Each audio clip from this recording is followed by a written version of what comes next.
Now, I would have thought these COP gatherings around the world might have fallen over by now, but there's another one on. The latest love-in kicked off in Azerbaijan. The only thing I know about Azerbaijan is that they have a Formula One race there in Baku, the capital, where this whole conference is taking place. So it's a bit odd. This year, politicians, delegates, activists from 200 countries attending. It's called COP29.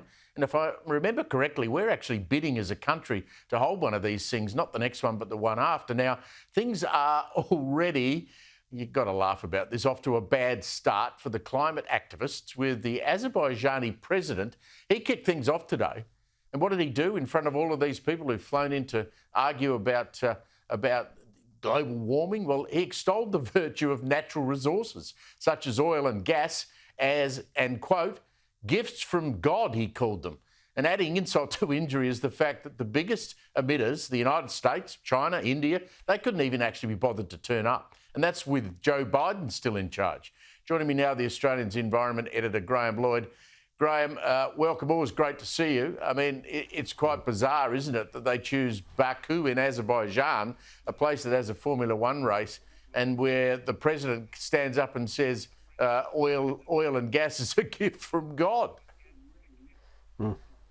That's right. Good evening, Steve. Well, it's all about sharing the love. They choose a different region each year to host it, and this was the turn of that region, so Baku got it. And most people probably don't know a lot about Baku, but it's a big oil producer, and it's doing a roaring trade supplying hydrocarbons to Europe to make up for their shortfall from Russia. So how do the fools who choose where to go not think that that's relevant when the whole thing's about global warming and lowering the global temperature and shifting cash from one pile to another? I mean, wouldn't they have thought of that before they decided to go there? Well, that's the interesting thing, Steve. There's some people who think these meetings are about reducing carbon dioxide emissions and changing the weather, but most people who attend, it's about something quite different. It's about redistributing money from the developed world to the developing world, and this COP is dedicated to finance and reaching this new grand bargain to achieve just that. So it's going to be a wild ride. Our two climate zealots, Chris Bowen and Matt Keane, quickly jumped on, accepted the invite, even co-chairing one of the negotiations for what's known as the new collective qualified goal, whatever the hell that is. Yeah, well, that goal is the very heart of these negotiations, and Chris Bowen's right in the centre of it. It's basically to build upon a pledge that has been made in the past and really not met, to deliver $100 billion a year. There were the opening gambits on that today, and China, on behalf of 77 developing countries, said that the developed world should supply $1.3 billion a year to be distributed to other places. On top of that, Pacific Islands want a guaranteed $38 billion themselves each year. And so it's a big job, and Chris Bowen's really got stuck right in the middle of trying to make that happen. Well, explain to me why China's still considered a developing nation when it comes to these things. Well, it's one of the strange artefacts of these gatherings. China is in the pool of non-developed countries.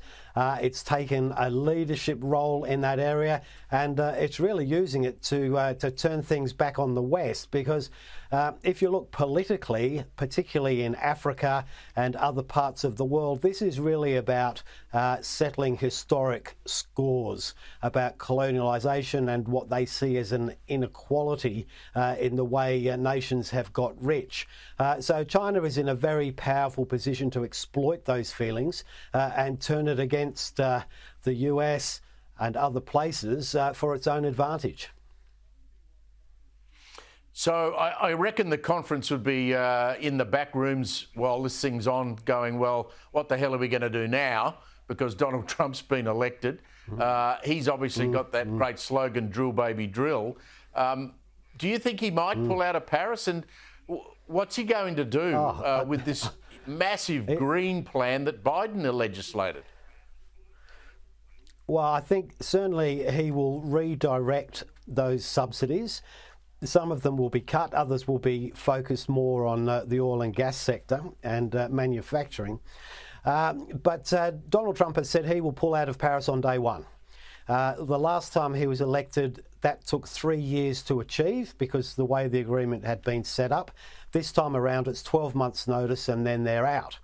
Once they're out of the process, they don't have to declare their emissions, they don't have to report to the UN what they're doing, and most importantly, there's no legal obligation for them to fund a lot of these programs that are really at the heart of the UN process. Graham, just finally, what do you think the deadly terrorist group, the Taliban, are going to contribute to COP29?